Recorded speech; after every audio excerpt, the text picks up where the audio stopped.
Hey folks, this is Vint with Dad's Gaming Addiction, and today we're going to quickly review Gladiator Guild Manager. This is a game that you can find on Steam's Early Access program for about $10. Now I stress early access, that means everything that you're about to see here is subject to change. So I reviewed the closed beta around this time last year, and we're going to take another quick look at it because a lot of things have changed since then. So first of all, what are you doing in Gladiator Guild Manager?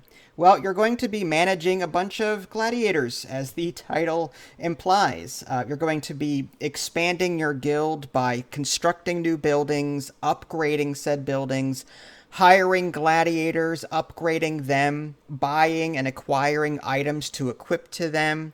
As your gladiators level up, you can increase their attributes. Some gladiators even have perks or negative buffs that are inherent to them, traits, if you will. So they'll be more expensive to buy the good ones, but you can also pick up some really bad ones for cheap. So, if you've got this knight, he's like a tanky guy. If he has a positive trait, he might cost 200 gold.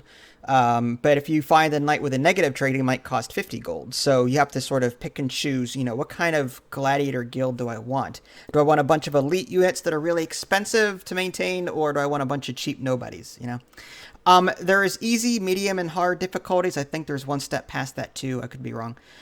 You can also turn permadeath on or off as you see fit. It's off by default. Whenever a gladiator does die in combat, it just takes time for it to recover, although you can pay money or mana crystals to revive it. So what are the main differences between the closed beta build that I covered and this one? Well, in the closed beta, it was a bunch of arenas on the map, and you simply go to the next one in order to try and complete it. The arena is simply like the gladiator arena is like is a gauntlet. You have to go through 5 battles or what have you, and then you pick what your next fight is going to be. Like you choose the enemy loadout, one of 3 different cards, if you will, and they each have 3 different difficulties associated with them. And then once you beat one, you moved on to the next one.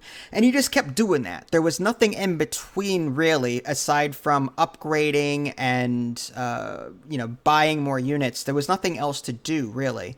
You could revisit other arenas that you've already beaten to just grind out resources and money so that you can make yourself stronger for the next tier up, the next tier arena.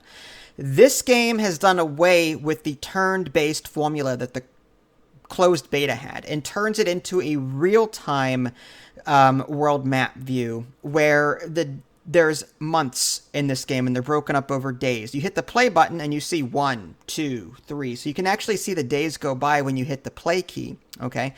And over the course of the month, you'll see a gladiator market will receive updates, so new gladiators will sort of cycle out. Item shop is the same way. Different events will pop up. There's 3 different factions in this game. There's the People, the Baroness, and the Necromancer, and you can actually do quests for them in the events log. So if you're looking at the events log on the right side of the screen, you'll see, do this quest for this person. This is what you get as a reward if you succeed. This might anger another faction, one of the other 2. It'll tell you there if it does. And then you can choose whether or not you want to do it. It gives you the loadout typically of the enemy most of the time and how many troops you can bring into it. So in between arenas in this game, you can do these events. Now, the arenas are only once a month. So at the end of every month, you have the opportunity to tackle one of the arenas that are available. There is a tier system, so once you beat one, you can move on to the next one, but you can revisit prior arenas to stock up and continue doing that. But again, it's once a month, okay? So you kind of have to wait for a month to get to the next one. There's also this one-off Ring of Death arena that is always available, and it's like a 1v1, 2v2, and then once you beat the 4 pre-made ones, you can set up your own as you see fit. And there's just a timer on it, so when you beat it or when you use it once, you have to wait for it to refresh before you can do the Ring of Death again. That is not a monthly basis thing. That's just a timer-based thing. You can probably do multiple Ring of Death arenas, multiple per month, okay? By increasing your reputation with the three factions, you gain bonuses to rewards that they may offer. So, for example, my reputation with the Baroness is esteemed. So, my rewards for completing quests for her is increased by 40%. So, you'll be getting more bonuses by making these people happy. As is the closed beta, like in the closed beta, you'll be able to get items and equip them to your characters. When they level up, you can adjust their attributes upwards by 5 points. There's strength, agility, intelligence, health, stamina, and movement. So you can apply points into those attributes, make them stronger. You can equip items to them to make them stronger. They level up inherently as you continue using them, and they get stronger that way too. You can sell them. If they die, you can buy them back quickly. Otherwise, you wait for them to cool down and come back automatically. They seem to have done away with the healer class, at least right away. I'm not seeing that right now in my current playthrough. That was a huge unit. I still see the hunter, like this brute. It's like an orc brute. You've got the knight, you've got the fire mage and the ice mage, but I don't see the healer. Now, there are events that pop up that let me buy special units on occasion. Like, I was able to buy these farmer gladiators if I wanted to. It's just a one-time thing, though. So I'm wondering if the healer is going to come up at some point. You'll be able to upgrade the guild buildings that you have via resources, wood, stone, iron, and you just get those just by playing the game and beating missions. But you upgrade them so that you can increase the item slots that those characters have. So if you upgrade your barracks, your knights will have more experience gain and more inventory slots available. Same thing with the archery range. You upgrade that, your archers will have more experience gain, more item slots that you can attach to them, and so on.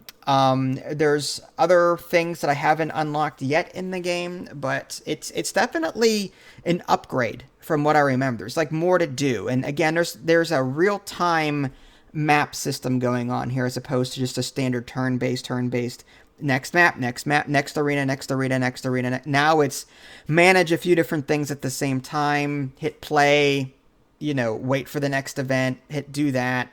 You can even turn them down if you want to. You don't have to embark on them. But that is the primary difference between the closed beta that I've played. There is a bank, so you can buy and sell resources as well. So if you need stone, for example, you can buy them via gold or sell excess this via gold. There is a bank loan system that is coming soon that's not in the game yet. There's also the ability to buy more buildings than what there are, but again, that's coming soon. So this early access build is not complete yet, obviously, but it is coming along nicely. So I may jump back into this and play it for a while, but there you go. Hopefully this helps you out. If you guys haven't already, subscribe to me on Twitch and YouTube. That way you can stay up to date with any new content I happen to publish. This is Vince. Thanks for watching, and I'll catch you guys next time.